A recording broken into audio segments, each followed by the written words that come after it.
अस्सलाम वालेकुम। इस वीडियो में मैं आप लोगों को कुछ टिप्स बताऊंगा जो आपके अमेरिकन वीज़े की पॉसिबिलिटी को 70 टू 80% इंक्रीज़ कर देंगे। आपका लाइकली वीज़ा अप्रूव हो जाएगा अगर आप ये मेरी स्ट्रेटजीज़ और टिप्स को फॉलो करें। इन टिप्स को समझने से पहले एक बात और क्लियर कर दूं कि एक्सट्रीम कॉमर्स में जो बच्चे पैसे कमा रहे हैं, ज़्यादातर बच्चे ऑनलाइन पैसे कमा रहे हैं। किसी का अमेज़ॉन पीएल का स्टोर चल रहा है, वहाँ से उसका 3-4-5 हज़ार डॉलर महीने का आ रहा है। कोई फ्री लांचिंग कर रहा है, 15 से 2 हज़ार डॉलर बना रहा है। जेब में आपके पास सेविंग्स हैं, आइडियली 10 से 15 हज़ार डॉलर मिनिमम सेविंग्स होनी चाहिए। तो ये उस कैटेगरी को सूट करती है ये टिप्स और ट्रिक्स जो मैं आप लोगों को अभी बताता हूँ, ठीक है। तो इन टिप्स एंड ट्रिक्स को समझने से पहले एक पॉइंट और समझ लें, वो ये है कि 100% लीगल काम करना है, डंके की चोट पे करना है। आपने जो भी करना है, आपने किसी किस्म का शेडी काम नहीं करना, कोई फ्रॉड नहीं करना। थोड़ी सी मिसरिप्रेजेंटेशन कर दें, गलती कर दें, 10 साल का बैन लगेगा आपके ऊपर। 10 साल के लिए ब्लैक लिस्ट हो जाएंगे आप, और खाली अमेरिका से नहीं होंगे बल्कि सारी वेस्टर्न वर्ल्ड से हो जाएंगे।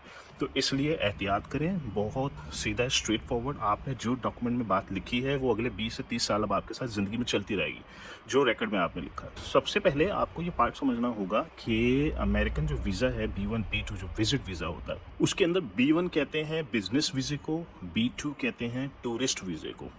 तो पाकिस्तान में लोग जब विजिट अप्लाई करते हैं तो वो अपने आप को टूरिस्ट शो करते हैं, और वो B1 B2 का फॉर्म भरते हैं, और फिर वो करोड़ों रुपए की जायदाद शो करते हैं, अपने आप को अमीर शो करने की कोशिश करते हैं, एजेंटों के हाथ लग जाते हैं, वो नकली बैंक स्टेटमेंट बना देते हैं। तो ये सब चलता रहता है पाकिस्तान में। वीज़े का जो सक्सेस रेट है वो बेरली 2% होता है, 98% लोग रिजेक्ट हो जाते हैं। तो ये एक है सबसे बड़ा मसला। तो मेरा मशवरा है, एज अ टूरिस्ट कभी अप्लाई ना करें। शक्ल से टूरिस्ट लगते नहीं हैं आप जाके कह रहे हैं मैं टूरिस्ट हूँ, करोड़ों रुपए का मालिक हूँ, तो छोड़ दें इन चक्रों को। आप टूरिज्म को दिमाग से निकाल दें।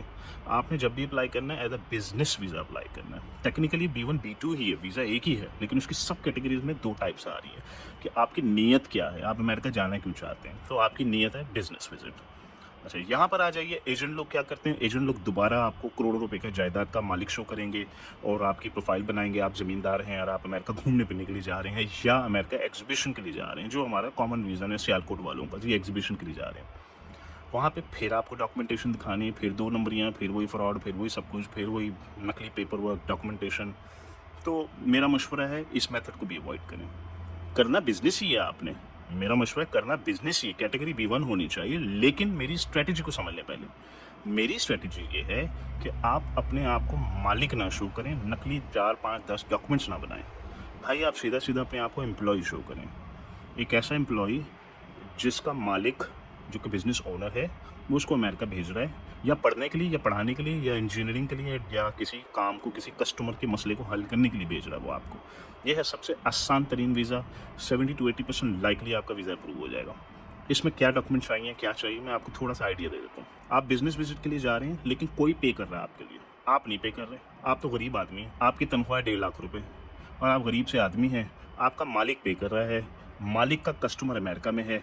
कस्टमर कह रहा है इंजीनियर भेजो, मेरा जहाज़ फिक्स करो। मालिक कह रहा है जी बिल्कुल, मेरा इंजीनियर आ रहा है जिसकी तनख्वाह पाकिस्तान में 1.5 लाख रुपये, लेकिन मैं फ़ंड कर रहा हूँ इसके इस ट्रिप को, मैं इसके पैसे भर रहा हूँ, जहाज़ की टिकट मैं दे रहा हूँ, होटल का खर्चा मैं दे रहा हूँ, बाकी क्लाइंट पे कर रहा है। तो मालिक की और क्लाइंट की आपस में हो गई सेटिंग। अच्छा, आप लोग चूँकि फ्रीलांसर्स हैं, आप सब लोगों के पास क्लाइंट्स हैं अमेरिका में। अमेरिका में आप सभी के पास क्लाइंट्स हैं, तो ये कोई रॉकेट साइंस तो है नहीं।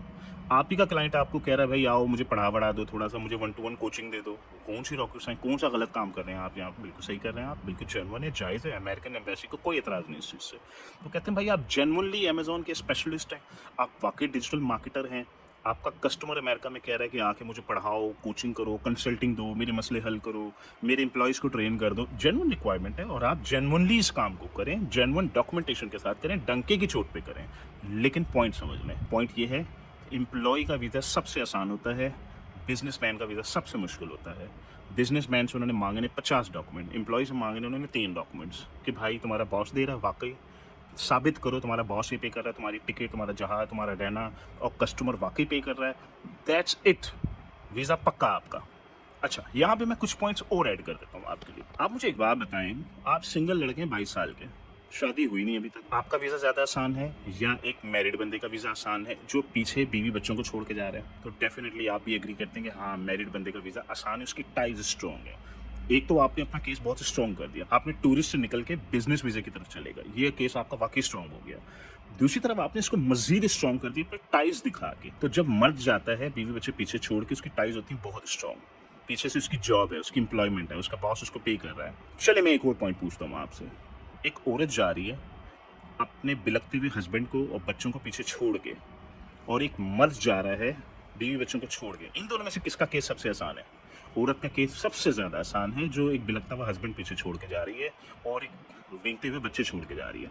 इसका केस वाकई सबसे आसान है। तो भाई मेरा मशवरा माने, अगर आप अपनी बेगम को कोई प्रोजेक्ट दिलवा दें, कोई कस्टमर, क्योंकि आप ऑलरेडी बिजनेसमैन हैं, आप ऑलरेडी बिजनेस कर रहे हैं, आपकी शादी हुई भी है, आपके बच्चे भी हैं, आपके पास क्लाइंट भी है अमेरिका के अंदर, क्लाइंट के साथ डील करें कि भाई मैं तुम्हें ज़बरदस्त प्राइस के ऊपर 1-to-1 कोचिंग देता हूँ, अमेजॉन की, पीपीसी की, डिजिटल मार्केटिंग की, मैं तुम्हें सर्विसेज प्रोवाइड करता हूँ, तुम्हारे स्टाफ को ट्रेन कर देता हूँ, और मेरी बेगम स्पेशलिस्ट है, वो मेरे लिए काम करती है। देखिए इसमें आप झूठ नहीं बोल रहे, आप तो सच बोल रहे हैं। हस्बैंड वाइफ दोनों ही काम कर रहे हैं, हस्बैंड बिजनेस को चला रहा है, बीवी एम्प्लॉय है, बीवी काम कर रही है, और ऐसे हज़ारों केसेस हैं हमारे प्लेटफॉर्म के अंदर इस वक्त। तो आप जनरली कस्टमर से एक डील करें, उसको बोलें भाई $10,000 की ट्रांजेक्शन करें, मुझे ट्रांसफ़र करें, मेरे पास सबूत है, मेरे कस्टमर ने मुझे $10,000 पे किया, मैं अपनी एम्प्लॉई को, जो मेरी वाइफ भी है, आप बेशक नाम लिखें, उसका फॉर्म के अंदर लिखा जाएगा कि आप उसके हस्बैंड हैं, पाकिस्तानी सिटीज़न है, पीछे आप हैं, पीछे एक बच्चा है, और वाइफ जा रही है अमेरिका कस्टमर की कोई डिलीवरी करने के लिए, कोई काम, कोई प्रोजेक्ट करने के लिए।